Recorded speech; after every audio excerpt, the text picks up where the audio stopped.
بسم اللہ الرحمن الرحیم۔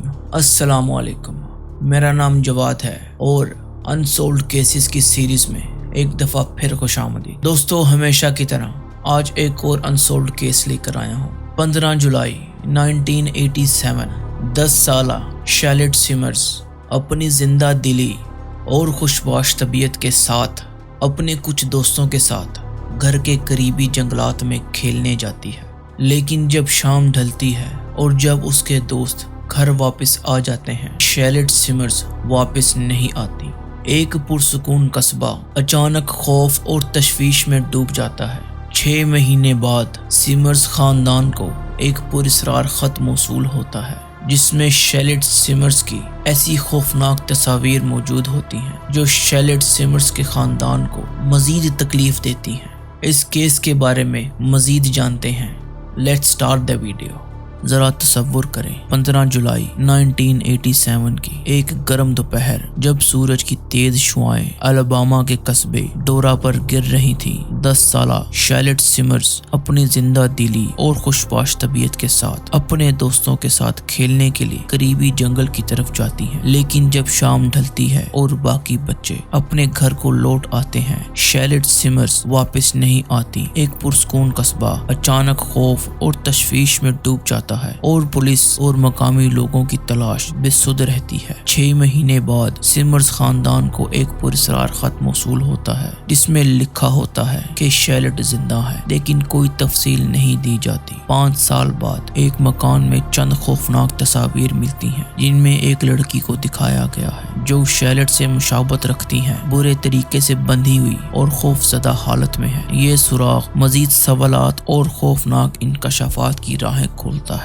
یہ ہے شیلڈ سیمرز کی گمشدگی کا معمہ، ایک ایسا کیس جو آج بھی اتنا ہی خوفناک اور پراسرار ہے جتنا 1987 میں تھا۔ یہ کیس آپ کو ایک ایسی دنیا میں لے جائے گا جہاں ہر سراغ ایک نئی خوفناک کہانی سناتا ہے۔ شیلڈ سیمرز 15 جولائی 1987 کی ایک گرم دوپہر تھی جب شیلڈ سیمرز اپنے قصبے ڈورا الاباما میں اپنے دوستوں کے ساتھ کھیل رہی تھی۔ 10 سالہ شیلڈ ایک خوشباش اور زندہ دل بچی تھی جو ہر کسی کی پسندیدہ تھی۔ اس دن وہ اپنے دوستوں کے ساتھ قریبی جنگل میں کھیلنے گئی تھی، لیکن شام ڈھلتے ہی جب باقی بچے اپنے گھر کو واپس آ گئے، شیلڈ سیمرز واپس نہیں آئی۔ شیلڈ کی گمشدگی کا علم ہوتے ہی اس کے والدین اور پڑوسیوں نے فوراً تلاش شروع کی۔ پورا قصبہ ان کے ساتھ مل گیا اور پولیس کو بھی اطلاع دے دی گئی۔ جنگل، کھیت اور قصبے کے ارد گرد کے علاقے کی تلاشی لی گئی، لیکن شیلڈ کا کوئی نشان نہیں ملا، نہ کوئی سراغ اور نہ ہی کوئی گواہ۔ ایک گواہ نے اطلاع دی کہ انہوں نے ایک سفید وین کو جنگل کے قریب دیکھا تھا جس کا رویہ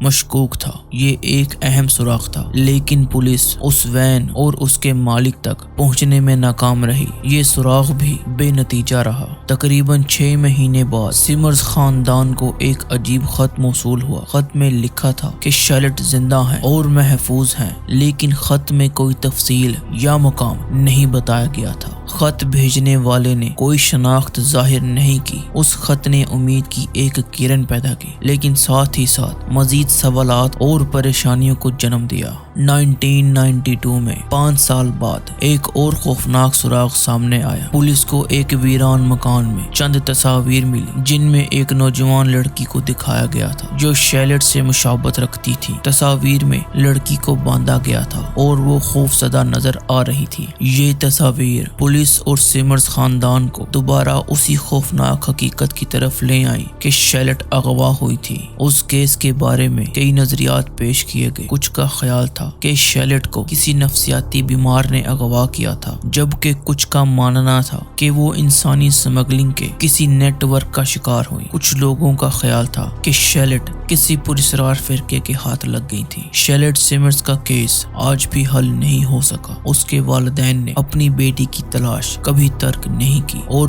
پولیس بھی وقتاً فوقتاً کیس پر دوبارہ غور کرتی ہے، لیکن یہ معمہ آج بھی اتنا ہی پیچیدہ ہے جتنا کہ 1987 میں تھا۔ شیلڈ سیمرز کی گمشدگی ایک ایسا معمہ ہے جو آج بھی لوگوں کو خوف زدہ اور متحیر کرتا ہے۔ یہ کہانی انصاف، جوابات اور